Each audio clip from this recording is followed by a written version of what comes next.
Oke, bismillahirrahmanirrahim. Assalamualaikum warahmatullahi wabarakatuh. Alhamdulillahirrahmanirrahim. Kita dapat bertemu kembali dalam video-video berikutnya dalam mata kuliah kita pasar uang dan pasar modal. Kita sudah membahas dari awal, kita coba merefresh, yaitu kita sudah mempelajari tentang definisi pengembangan pasar modal. Kemudian juga kita sudah belajar instrumen pasar modal yang terdiri minimal dari 4, yaitu saham, obligasi, kemudian ada reksadana dan derivatif, dan juga ada ETF, yaitu exchange traded fund mungkin. Nah, tapi kita membahas ini cukup singkat. Dalam pembahasan sebelumnya kita sudah membahas mengenai saham dan obligasi dan apa perbedaannya antara saham dan obligasi tersebut. Nah, kita selanjutnya akan membahas instrumen berikutnya, yaitu instrumen ketiga dan yang keempat. Ini instrumen ketiga ini ya kita namakan reksadana. Prinsip kerjanya reksadana tersebut ya, ini muncul dari keinginan masyarakat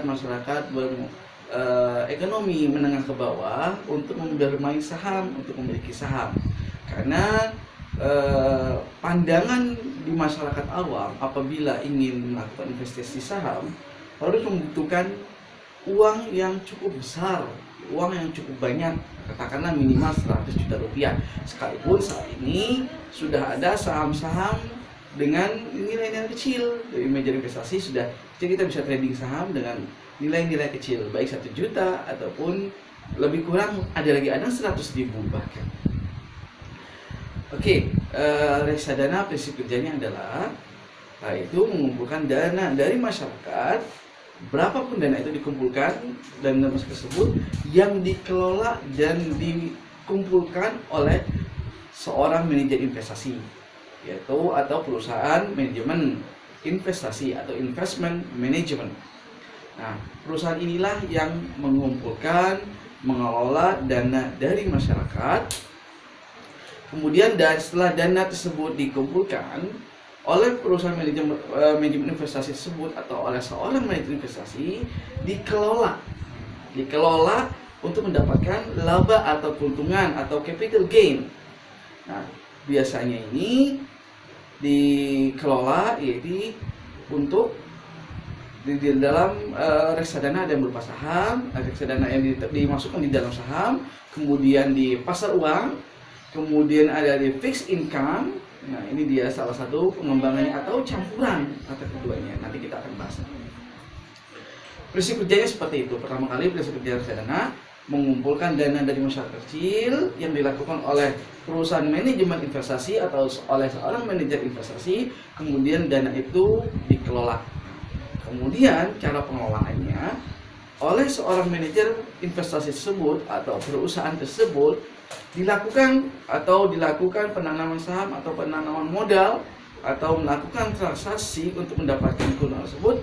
Pertama, yakni di dalam pasar sahamnya sendiri, yaitu saham. Manajer investasi bisa membeli saham, contohnya saham batubara, kemudian ada saham properti, ada saham perbankan. Nah, inilah salah satunya. Kemudian juga di dalam pasar uang, ya ini bisa di dalam pasar uang rupiah ataupun yang lainnya, ataupun campuran keduanya. Jadi ada berapa persen ditanam di saham, kemudian ada berapa persen ditanam di pasar uang, dan juga ada yang namanya fixed income yang biasanya diinvestasikan atau ditempatkan modal tersebut atau dana tersebut di dalam sebuah bank, yaitu dalam bentuk deposito ataupun yang lainnya.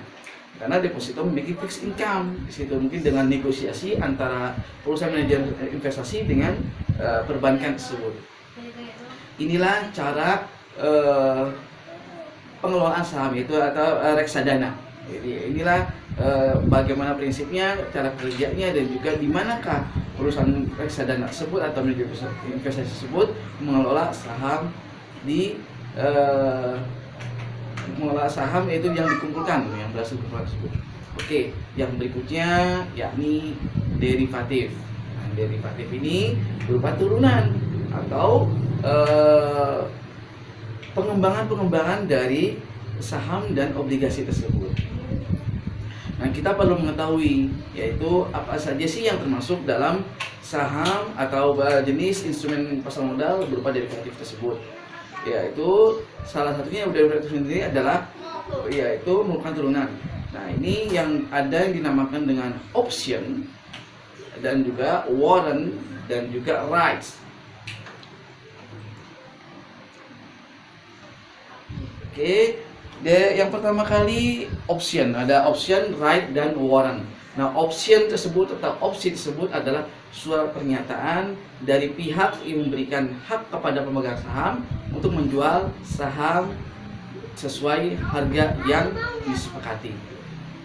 Kalau inilah prinsipnya seperti ini.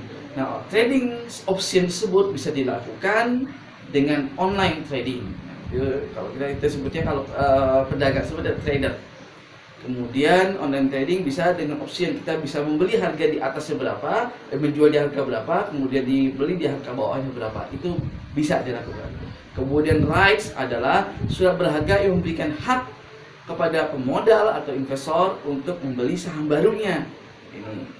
Kemudian warrant itu sendiri adalah surat yang diberikan perusahaan yang menyebutkan bahwa pemiliknya atau pemegangnya itu memiliki hak untuk membeli saham dengan syarat yang sudah disepakatinya, baik syarat waktu maupun syarat harganya. Contohnya, jika kita memiliki derivatif, ya kita bisa membeli saham pada waktu tertentu di suatu perusahaan, yakni dengan harga tertentu pula yang telah disepakati. Nah, meskipun harga sahamnya tersebut lebih tinggi, kita masih mendapatkan harga yang lebih rendah karena itu yang disepakatinya. Kalau dalam tradingnya itu ada kita pasang limit buy di mana, kemudian limit sellnya di mana, itu kita bisa. Nanti untuk teknisnya berikutnya nanti bagaimana kita melakukan tradingnya, itu bagaimana kita melakukan analisanya, analisa teknikal, analisa fundamental. Inilah penjelasan mengenai instrumen saham. Jadi yakni yang saat video kali ini adalah mengenai reksadana dan juga mengenai derivatifnya. Demikian dari saya.